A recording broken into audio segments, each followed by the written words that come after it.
So we are covering here tonight a big story, big political story internationally. The president of South Korea was officially removed from office tonight. South Korea, very important country, obviously next to North Korea, major Asian nation. I believe the population is 51 million people. An important U.S. ally. We have tens of thousands of troops stationed there. The president was removed from office. So wanted to come on, give you a little bit of a rundown about what's happening with that situation, and also give you a little of the backstory. It's a very interesting backstory, this whole thing that's been going on, this whole scandal in South Korea. And if you weren't following it, I think it's a quite interesting story, so I want to tell you about it. While we're on the air here, I don't know how long we'll be on for, but while we're on the air, if you do want to email me or comment on this story, or if you have any thoughts about it, oh, and thank you, Elsie. Elsie actually tweeted out, I'm going to retweet Elsie's tweet because it has the link in it. Thank you, Elsie. So anyways, if you have a comment or a question about this story, this international news story, you can either email me at steve.lookner@rsbn.tv, or you can direct message me on Twitter at Lookner, at Lookner. I wasn't even sure if there'd be interest out there in this story to come on for breaking news, but I figured I'd give it a shot. It's a story I'm interested in, and I think it's an important story. So I figured it's late at night, but why not come on? We'll do it. We'll see how it goes. We'll see if anybody watches. You know, it's an experiment. And again, I apologize for the delay in getting this on the air and tweeting and everything. But thank you, Elsie. Again, Elsie tweeted out the link, which allowed me to retweet it. Anyways, oh, you know what? And to get your comments, I probably should sign back into my Twitter rather than Right Side Broadcasting's Twitter, because then I can actually see what you're sending to me, if you send me anything. So let's see here. Oh, thank you for sending that out. Blessed sent it out as well. Thank you. I can always rely on you guys. All right, let's talk about what's going on. South Korean president, my pronunciations might be wrong, but I will try the best I can to get these pronunciations right. So the South Korean president, and her name is, I think it's pronounced Park Geun-hye. Let me just look up and make sure I'm getting that right. Park Geun-hye or Park Geun-hye. I'll say with Park Geun-hye. Park Geun-hye tonight. Here's the backstory. Back in December of last year, of December of 2016, Park Geun-hye, the president of South Korea, was impeached by their National Assembly. And what happens in South Korea, as far as I understand, is when the National Assembly impeaches the president temporarily is suspended from holding office. So since December, Park Geun-hye, who was president of South Korea, has not been actually the active leader of South Korea. I guess she was still technically the president, but she was in this limbo of she'd been impeached. And once you get impeached, you lose, you're suspended from ruling. And then the next thing that has to happen is the country's constitutional court, which I'm presuming is something like their Supreme Court. The constitutional court has to rule on the impeachment, and they either have to uphold the impeachment and approve of it, or they deny the impeachment.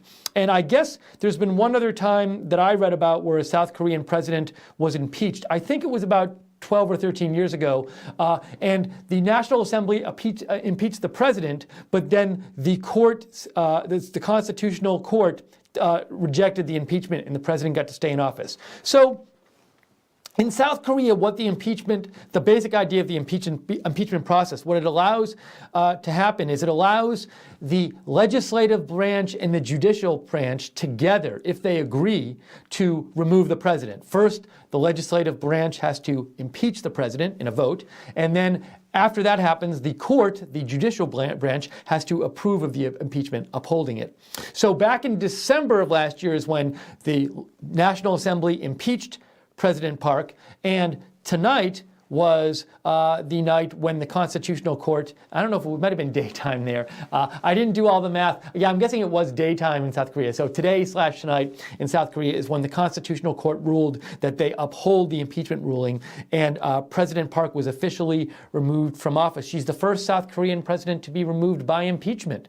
So kind of historic there. So I want to talk a little bit about the backstory of President Park, because that's really quite interesting. And I also want to say a little bit about the ramifications of this for the United States as far as I understand them. Again, this is something a little different for us here. You know, we kind of focus more on domestic issues. We focus some on international. And but I just thought this was an important story and figured we should cover it for you. If you like us covering this kind of thing, let me know. We'll do more of it in the future. If you don't really like it, you can also let me know that. So either way, if you want to reach out to me, my Twitter is @Lookner, @LOOKNER. Would like to read any comments or questions you have on the air while we're covering this in our special late night coverage of the South Korean president being removed. And you can also email me at steve.lookner@rsbn.tv. Maybe next, I think I will talk about the ramifications for the United States. First, I will check. So Sammy Haynes wrote in with a comment, and Sammy Haynes said, "Imagine if Hillary Clinton had won. That would be us right now." So I guess the idea is if Hillary Clinton had won, we would be impeaching her right now and throwing her out of office. That's what Sammy Haynes says. So Sammy, thank you for your comment. Let me just see if there are any other comments here that I neglected to read. Thank you, Sammy. Hold on, I got to check my email here. There we go. Just checking. Okay, we're good. So this is it's coming at sort of a tense time for the U.S. on the Korean Peninsula and an important time for the U.S.-South Korean relations. So if you remember last week, I believe it was last week, it might have been early this week, North Korea fired 4 missiles into the Sea of Japan. It was seen as a provocative act, and North Korea has been doing a bunch of testing lately of missiles and nuclear technology, and there's this real worry that they are not only, the international community believes that they've developed nuclear weapons, but there's this real worry that they will, one, develop a missile that can reach the United States. They don't have that capability yet, but they're working on it. And two, that they will be able to miniaturize their nuclear weapons enough to put a nuclear warhead on top of one of those missiles. So that's a real worry right now. And I believe that President Obama said to President Trump, if I'm getting the story right, that his biggest worry he will have during his administration is North Korea because of this whole nuclear thing. Because what happens if North Korea actually gets a missile that can reach the United States and the ability to put a nuclear warhead on top of it? Do we want to live in a world where that is the case? So this is something that's going to be very important during President Trump's administration. And in light of North Korea's firing these 4 missiles last week, the United States has done an act which China thought was provocative, and what the United States did is they sent this thing called the THAAD anti-missile system. They've started sending that to South Korea. It's an anti-missile system that shoots up things at the missiles. I think you could say it shoots missiles at the missiles that are coming in if they come into South Korea. And China does not like this being there. And China is so upset with this anti-missile system going into South Korea that they've actually been taking it out on South Korea. So for example, there is a company that owns some land that I believe they own a golf course that some of the anti-missile batteries are being placed on. This is a South Korean company, and like a lot of people in China, and I believe this is probably directed by the government in some way, but maybe I'm wrong. But I thought my reading was that, if I remember what I read right, it was like directed by the government. But anyways, there is basically a like Chinese boycott of this South Korean company because they're allowing some of the anti-missile system to go on their golf course. So this is a really, America doesn't lightly ship in a anti-missile system to South Korea that's going to upset China. But President Trump thought it was important enough to do that.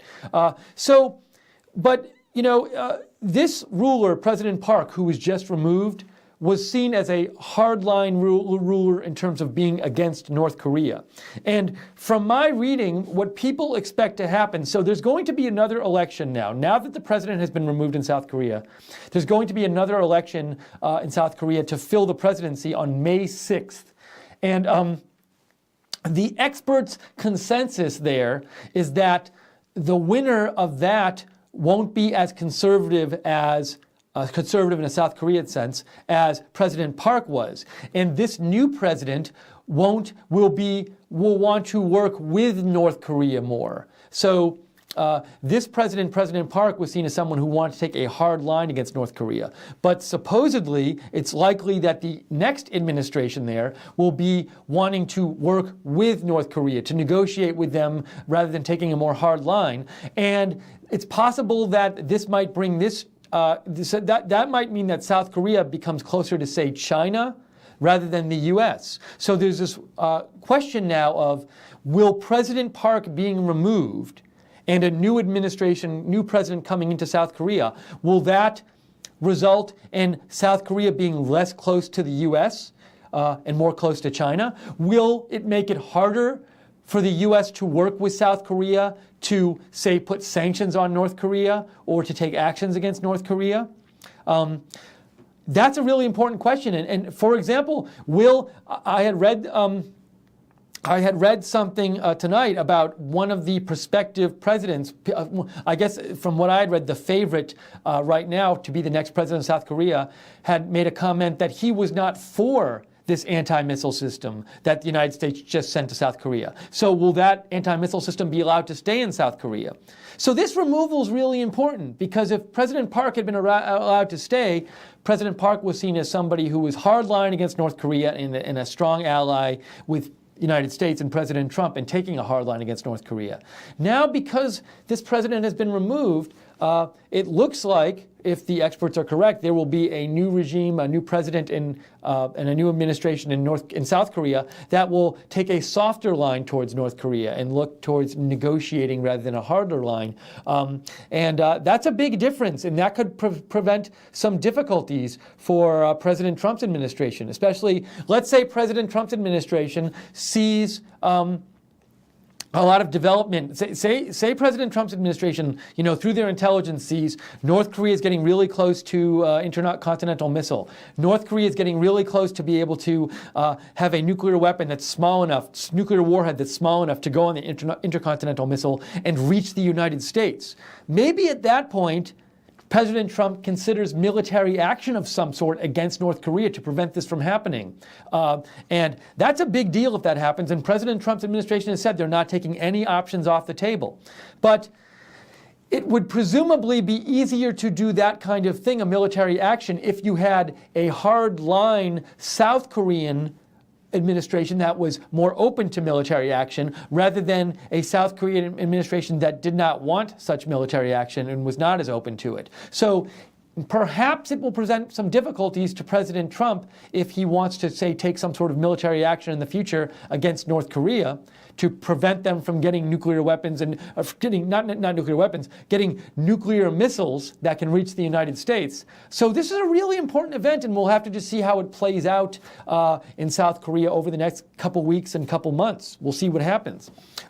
So we are again recovering the breaking news tonight that the president of South Korea has been removed. She was impeached. President Park was impeached last December, but she was only suspended when she got impeached. To be removed, the Constitutional Court had to rule whether they had to uphold the impeachment in their ruling on the impeachment. They upheld it tonight. Therefore, the president is removed from office.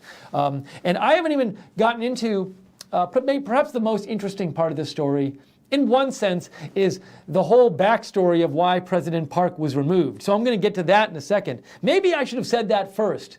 I don't know. I think all the parts of the story are interesting, but I'll get to that in a second. We're happy to bring you this coverage here at Right Side. We'd like to cover a lot of different news stories for you. This was important, so we wanted to come on live at night and cover it for you.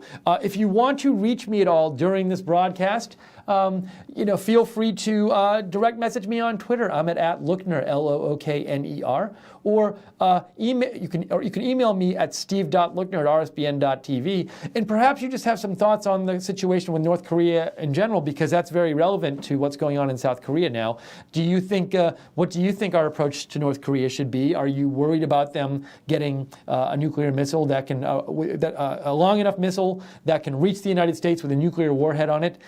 Do you think President Trump should take military action to prevent them from doing so? That's a big deal, obviously a very big deal if that were to happen. Would like to hear what you think about this while we're on. Let's see.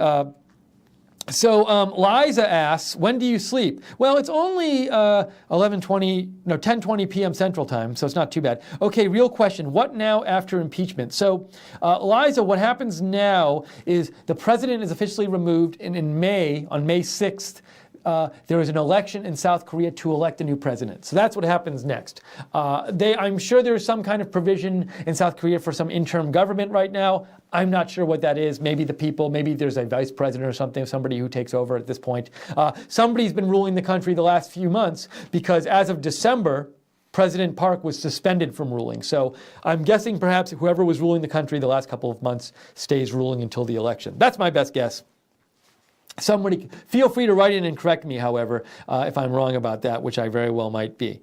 Let's see here. So let's talk now about why exactly President Park was removed from office. This is quite an interesting story. So let me see if I can remember the parts of it that I've read over the last few months. So President Park herself is a really intriguing figure.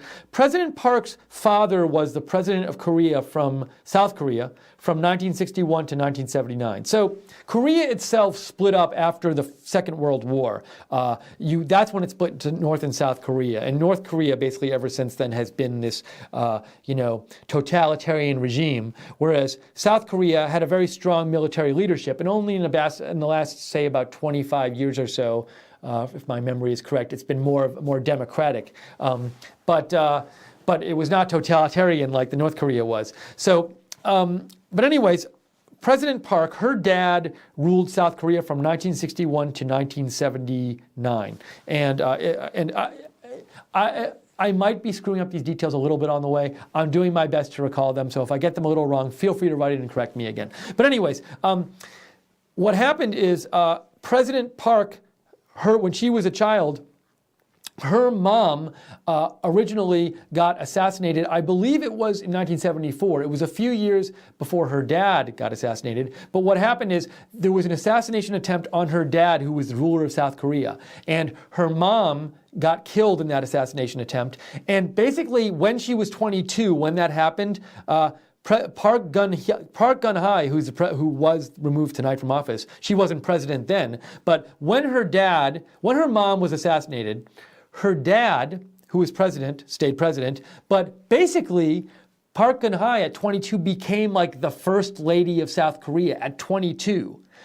Because the first lady was gone, she was dead. So she became the first lady. She wasn't married, obviously, to the president because the president was her dad. But you can imagine a situation like that where she becomes kind of like the first lady because her mom passed away.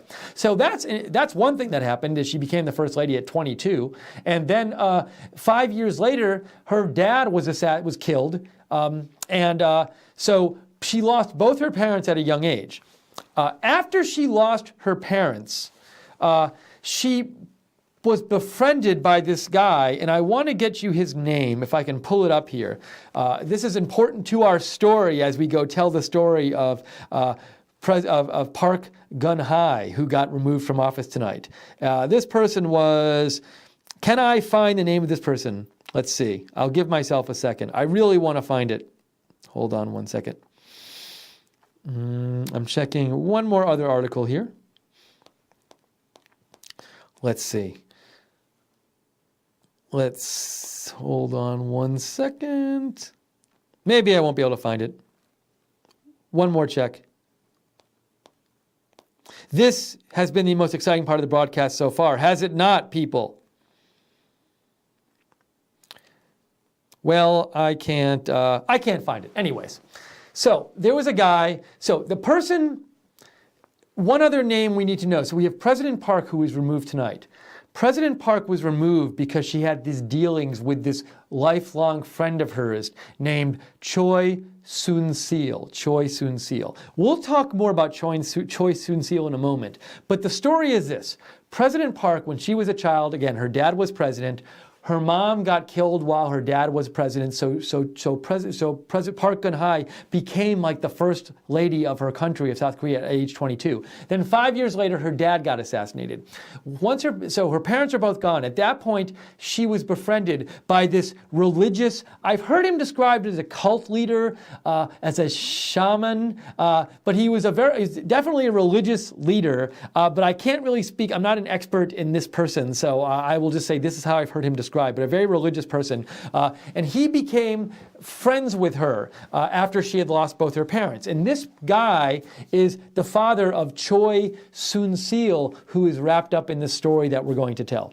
Anyways, so this religious guy became good friends with with Park, who was removed tonight. And there are stories out there that he would do things like, through his religious abilities, let Park talk to her deceased parents. Like if these reports are true, he claimed that he could talk to the dead, and so he helped Park talk to her parents. So that happened. Then, while she was befriended by this guy, this religious leader, Park became friends with Choi Soon-sil, who was the daughter of this religious leader. So Park, who became eventually president of South Korea, and Choi, who was the daughter of this religious leader, we have Park and we have Choi, they were lifelong friends. So fast forward to when Park becomes president of South Korea. This is the woman who got removed tonight. What happened is that she started hanging out a lot with this woman Choi when she was president, and information started getting revealed that Choi Soon-sil, Choi, was getting to play kind of a big role in the government. Now, Choi had not been elected to anything. Choi was just a friend of President Park. But people started finding out more and more that Choi had like all this influence in the government. Like Park would show Choi classified documents and classified letters, and Park would have Choi advise her on like dealings with policy matters, and through the South Korean constitution, this is illegal. You can't do this. Also, from what I had read, Park would also ask Choi to like advise on like issues just like, I want to say like how to dress or like how to like set up for parties and stuff. So it was things like this where it was like, it was not policy matters, but like personal matters. But also what happened, so it came out that President Park was having Choi advise her on all of this policy stuff and show her secret confidential documents and everything. And furthermore, President Park, as the reports go, was like ignoring her actual ministers, the ones who were supposed to be giving her this advice and she was supposed to be working with. It would be like, if President Trump ignored all the cabinet and then, brought in a friend and just did everything with it, got all the advice from that one friend who was like unofficial, who wasn't appointed to any position. But I think it might even be worse in South Korea because I don't know if the American Constitution says you can't do that. I'm not aware of it saying you can't do that. But the South Korean Constitution forbids it. Anyways, so we have President Park hanging out with this person, this woman Choi, who's a lifelong friend of hers, like basically dealing with her instead of the government, showing her all this confidential stuff. And on top of that, what ends up happening is President Park starts getting companies to give bribes to Choi. Now, as to who arranged this, did President Park arrange this or did Choi arrange this? I'm not sure. But basically, what started happening is companies would start giving money to Choi, Park's friend, in order to get President Park to do stuff for them. So, for example, reportedly, the Samsung company, which is a very big company in Korea, gave $37 million, I believe the report was. Let me see if I'm getting this right, because that's a lot of money. The report I saw was that they gave, hold on, let me get this. Let me fact check a little bit here. Make sure, try to get this right. Watch, I won't be able to find it again. Well, you can, if I get it wrong, you can always correct me.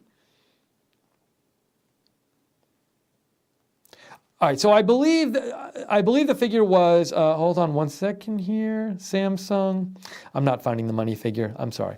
Anyways, I apologize if I get any of the figures wrong. But basically, Samsung gave millions of dollars to the government, and I believe, if I'm remembering right, gave it to Choi in order to get Park to do stuff for her. And what happened is President Park, after this money was given, ended up like approving this merger, which helped the head of Samsung. So this was going on. So Choi was making all this money basically off of bribes to get Park, the president, to do things. So that was all happening as well. Another aspect of this story is that the head of Samsung, the de facto head of Samsung, was actually arrested in South Korea recently and is going on trial for illegal use of funds. I believe it's embezzlement and other charges involved in bribing the government. So this is the head of Samsung, and this is a really big deal in South Korea because South Korea has a number of very powerful companies run by families that are called chaebol. Chaebol. And Samsung is one of these companies. And for recent decades, these companies have basically been seen as untouchable in South Korea. Like, it's been known that this bribery stuff happens, but no one's ever prosecuted for it, and these companies are seen as very powerful. And it was a really big deal that this head of Samsung got arrested and is going on trial. I believe the trial's going on now for bribery, embezzlement, that stuff, these financial irregularities involving giving money to the government to have the government do favors for it. So this whole thing where President Park has been impeached and forced from office, and the head of Samsung, the de facto head of Samsung, has been arrested and put on trial. This it denotes a kind of a big change in South Korea because leaders and business leaders, political and business leaders who were previously seen as untouchable, are not untouchable anymore. And the legislature and the judiciary has established their power to remove these people. And by the way, I didn't even mention, the public has been protesting about President Park for the last several months. There have been enormous protests. I want to say it must have been millions of people. These protests are enormous. If you want to go on Google and look up South Korea protests over the last few months, gigantic protests. So the people, the country is going in a different direction. It's seen as like a more democratic direction, a direction where you don't have these established institutions in politics or business that are above the law and untouchable. So a lot of South Korean people, the people who were out there protesting, are certainly happy about this tonight. I'm guessing there are some fans of President Park who aren't happy. But this is a big story in terms of South Korea itself as a country. So a lot going on here.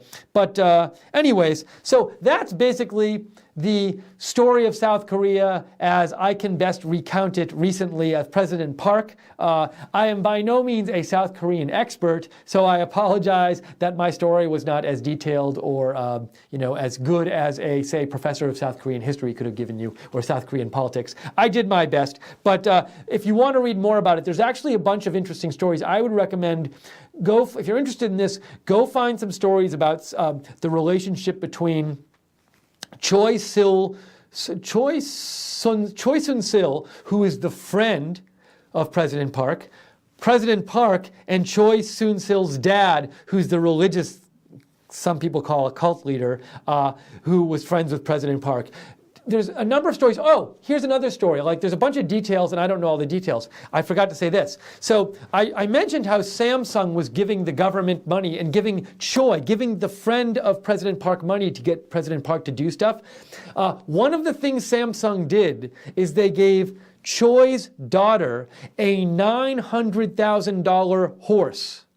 They gave Choi's daughter a $900,000 horse because Choi's daughter is like an aspiring horse rider, an aspiring equestrian, I guess they call it. And so to influence the president, reportedly, Samsung gave the daughter of the president's friend Choi a $900,000 horse. So there's a lot of odd details in this story. And I didn't, if you want to go know more of these odd details, I think it's quite interesting to read about them.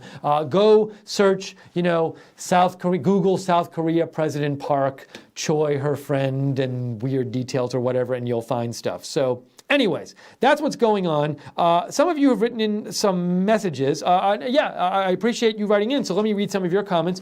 If you will, we'll be on a few more minutes here. If you want to write in any comments, direct message me on Twitter at Lookner, at Lookner, or you can email me at steve.lookner@rsbn.tv. And again, feel free, if I got something wrong, feel free to correct me. I'm happy to have you correct me or question what I said. All good here. Let's see. If you can keep it says, regarding the Korean president, keep in mind that North Korea does not need to be able to reach the continental U.S. to be a threat to us. First goal is to reach U.S. military bases in Japan. This story is important as tensions rise. The U.S. would respond to any attack on our ally Japan. So you make a good point here where the point you're making, if you can keep it, is that North Korea can threaten the United States without even being able to launch a missile and send it to the continental United States. One option, which beside the one you mentioned, is Hawaii. I heard some talk today about the possibility of North Korea developing a missile which could hit Hawaii, which is much closer to North Korea than say California is. So that's a possibility. Also, as you mentioned, U.S. military bases in Japan. Also, tens of thousands of U.S. troops in South Korea. Now, North Korea has the ability to fire missiles at those troops already, but that is a definite threat. So they already are in a position to threaten the United States. So it's a real tense situation, especially because there's speculation that, Kim Jong-un, who's the leader of North Korea, some people speculate he's a little nutty. He's assassinated reportedly many of his relatives in the past since he's taking over. He assassinated his uncle, I believe, last year. Just a few weeks ago, he is believed to have assassinated his half-brother in Malaysia. That was the one in the Malaysian airport where these two women ran up to a guy and they basically held this chemical weapon to his face, and then they ran away, and he ended up dying. That was Kim Jong-un's half-brother. So you might think he might be a little unstable. So this is a really worrisome situation there, and it's only going to be more worrisome the more they develop their nuclear technology and their missile technology. So thank you if you can keep it for that good reminder. Let's see here. Pizzagate is Real sent in something. Pizzagate is Real sent in a photo. It's the photo here. I'll read you. It's a photo with a caption. It's a photo that says, "Now it's our turn." So it's a photo of let's see if I can blow this up a little bit. It's a photo of a protest in South Korea, and it says, "Now it's our turn." And the actual writing says, "When South Koreans discovered that their government was being run by a satanic cult, millions of citizens protested in the streets for 6 weeks straight. Investigate Pedogate, Pizzagate. Demonstration March 25th at 11 a.m. Washington, D.C." I guess this is a demonstration. So I'll read the details again. I guess it's investigate, #Pedogate, #Pizzagate, demonstration March 25th at 11 a.m. Washington, D.C. I can't tell if this demonstration also, if you don't, say you're somebody who doesn't believe in the Pedogate or Pizzagate charges, but you still want to demonstrate, say, against Hillary Clinton or something, could you go to this demonstration? I don't know. Pizzagate is Real. If you want to know more, maybe Pizzagate is Real is at Pizzagate5. Try direct messaging Pizzagate is Real. Pizzagate is Real, though. Thank you for your submission, for your photo. This is from LC. LC says, large companies, thank you. LC has a clarification. I love it, LC. Thank you. Large companies donated almost $70 million into two nonprofit foundations Choi runs. Prosecutors say that Choi siphoned some of that money off for personal use. So Choi is the friend of ex-President Park. So thank you for clarifying that. Also, I know I didn't remember this detail, but I believe that, like her dad, Choi is seen as like a religious figure. I'm not sure. I don't recall the details of her religious stuff. I feel like maybe I've read about it, but I don't want to just speak without remembering things. So feel free to read up about that. Let me just see real quick if I can find something on this. If I Google Choi religion, let's see what I get here.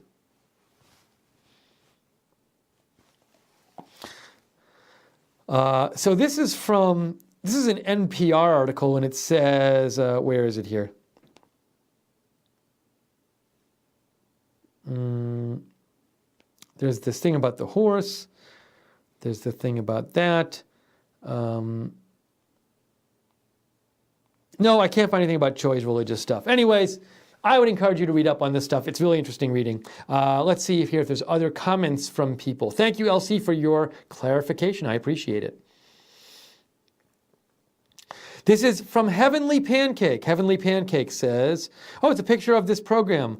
The most trusted face in News Today at Lookner. I'm not sure about that, but the most trusted face in News Today at Lookner reporting on South Korea on RSB Network. I love new media. President is spelled wrong. Ah, I did it wrong. This is terrible. Oh, that's my fault. Well, this is another thing I will do. I will make sure I will correct the spelling.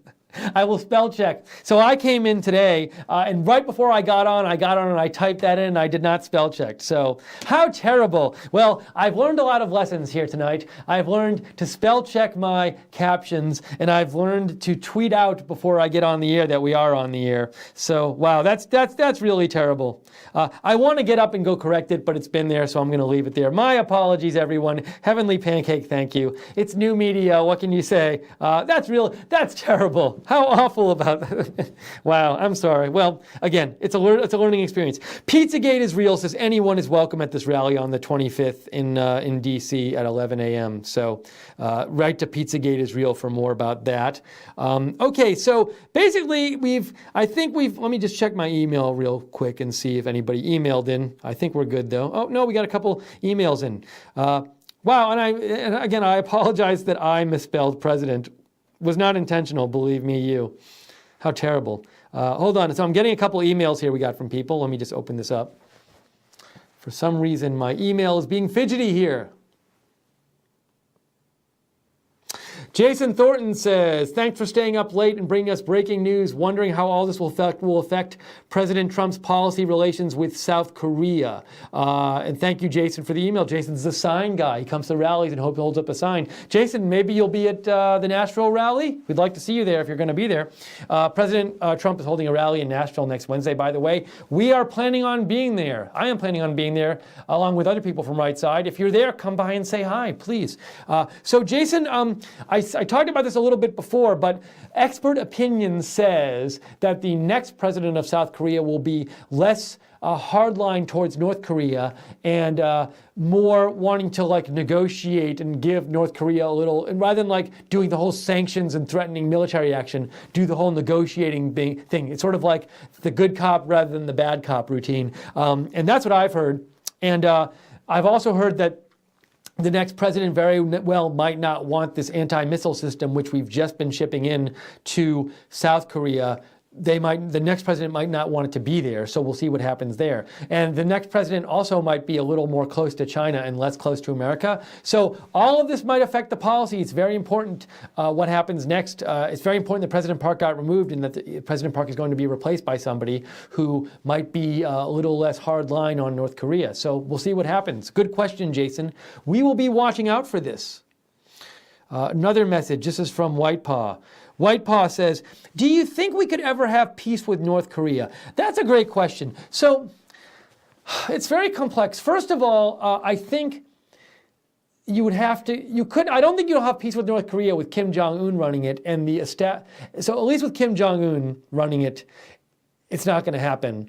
But what I always wonder about North Korea is is North Korea a place where basically 99% of the people are I kind of wish Kim Jong-un wasn't the ruler, but if I complain, I'm going to get sent to a prison camp, so I'm just going to get by. And I've seen recently 60 Minutes of this story about somebody very high up a very high up government agent, a government official very high up from North Korea who defected, and he basically said, he didn't like what was going on there recently, but he couldn't say anything.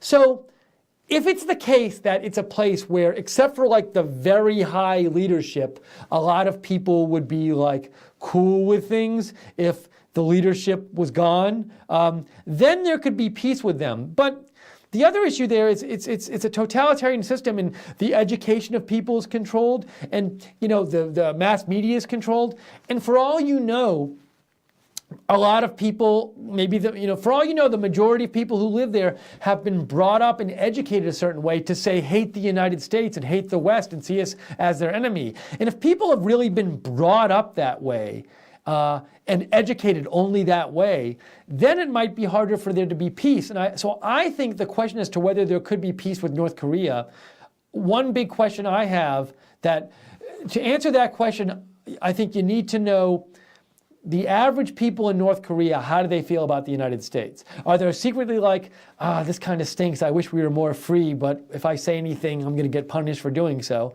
Or are they like, U.S. stinks, I hate the U.S. is our enemy, the U.S. is causing our famine, and they genuinely believe that because they've been brought up that way? So that's a good question, and I don't know the answer to that. And it's hard, you hear different things about what's going on there, and it's hard to know what to believe. So look,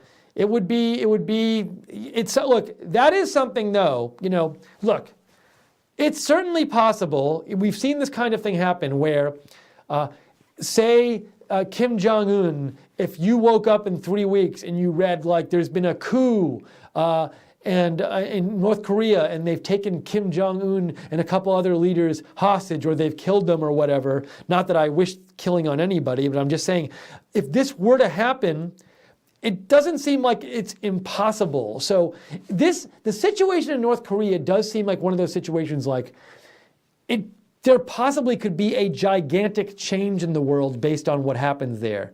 And it's in the realm of possibility, or it could keep staying like that. I mean, the country's been like that basically since World War II. So there's some stability going on there. So we'll see what happens. To me, it's one of the most fascinating things going on in the world right now because it's so important and it's so dangerous, and people, there's not genuinely a lot of knowledge about what's going on inside the country, what's even going on in Kim Jong-un's head, and it's so important. And if they get intercontinental missiles, it's even more important. And for all you know, that supposedly they have nuclear weapons technology there now, they could be selling it to terrorists. So much going on with North Korea, and so much we don't know about them. So I would like to think there is a world in which one day there could be peace with us in North Korea. And also I'd like to think there's a world in which the Koreas could unite. I mean, they were originally, well, I don't know if you want to say they were originally one country, because they always were basically occupied for much of their history. But, it's certainly, I think some people there think about reuniting, and so maybe one day that could happen. Who knows? We'll see. Good question. Good question. Thank you, White Paw. All right, let's just see if there are any other questions here or comments. Let's hold on. I want to check my email. All right. So, okay, so we're probably going to wrap it up pretty soon here. I appreciate those of you who watched and said in comments. I didn't know if anybody would watch. I apologize for our misspelling of president. My bad. I was in a big rush tonight. Anyways, but if you want to know about breaking news coverage in the future, if you want to know, you can follow me at Lookner, at LOOKNER. I tweet out when we're going on live, when I'm going on live for breaking news. Although I didn't do it tonight because I was in such a rush. That's another mistake I made. But follow Right Side Broadcasting at RSB Network, and you'll always be alerted to when Right Side Broadcasting is covering breaking news. And also, I should mention, if you want to know about all the Right Side Broadcasting videos right when they come on, you can subscribe to us on YouTube. But if you do that, click the notification bell. There's a bell you got to click and say, I want to receive notifications. And some people have been saying, we haven't been told, we're not getting notifications about when you guys go on the air. You might want to check if that bell is clicked, because they've been messing with some stuff at YouTube, and I think some people might have originally been getting notifications and now they're not getting them. So check the bell, make sure the bell is clicked if you want to get notifications. And I'll also say, thank you so much to the moderators. As usual, great job moderating tonight. Thank you for helping me get the tweet out when I forgot to tweet about it before, and helping me tweet out the actual video link. Really appreciate it. If you like this kind of coverage that we do, we're trying to give you an alternative to the mainstream media. So that was an example of tonight. We want to give you something different, a place you could go besides CNN or MSNBC or even Fox to watch some coverage of this story. We're going to be going to the rally next week, President Trump's rally next Wednesday, we're going to be I bet we're going to be the only ones there talking to the crowds. I'd really like to try to talk to the crowds in line even before we do the pre-show. Like we do the pre-show before the rally and we talk to the crowd inside the stadium. I sort of want to see if we can talk to some people even before that outside. So we might try to do that. But if you like to see that coverage and you want to see more of it, we rely on your donations to stay in business, to stay alive, and to grow, because we don't take donations from big companies and big donors that want to control what we say. We want to stay independent here and be able to do the kind of programming we think you want to see. So if you'd like to donate and help us out, that really does keep us in business. That's how we survive and how we grow. Easy way to do that is you can go to the chat room right next to the YouTube video, and the YouTube chat at the bottom, there's a $ there. You can click on the $ and you can donate. Even a small amount helps. We really appreciate it. Don't think, oh, I donate $1 or $2, but that's just insulting. No, it's not. It's great. So, we really appreciate that. And everybody who's donated so far, we really appreciate it. And also you can go to rsbn.tv/donate and donate there. Okay, let me just make sure. I just want to see if anybody else wrote in here. I don't want to ignore anyone and miss any comments. Let's see. Oh, LC sent me a link. LC, you sent me a link. I think it's to this article. Is that what it is? Yes, thank you.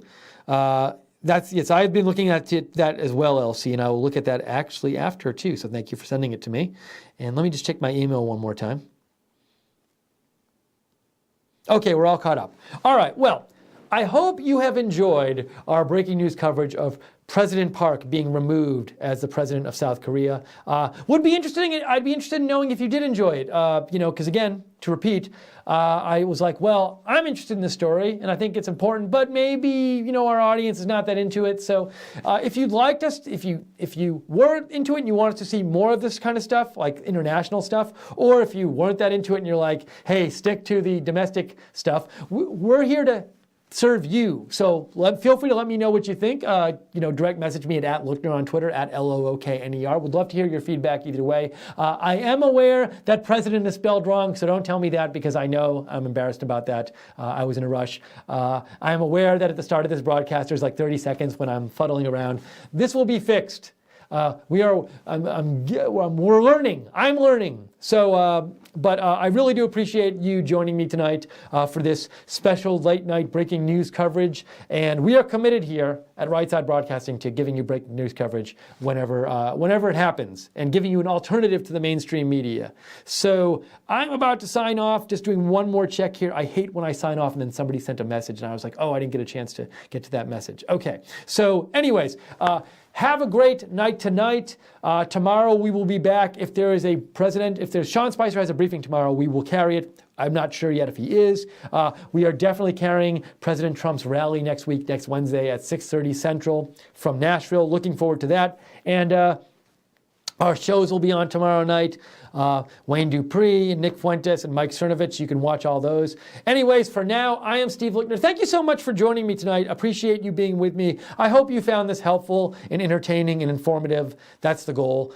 So for now, and by the way, because I'm here alone, I can't even cut off the stream cleanly. So I'm going to say goodnight, and you're going to see a blank screen, and then I got to run over the computer and cut off the stream. So anyways, really do appreciate you joining. Thank you, everybody, for writing in and helping contribute to the broadcast and helping me with Twitter and moderating and everything. Much appreciated. Have a great night. I will talk to you soon.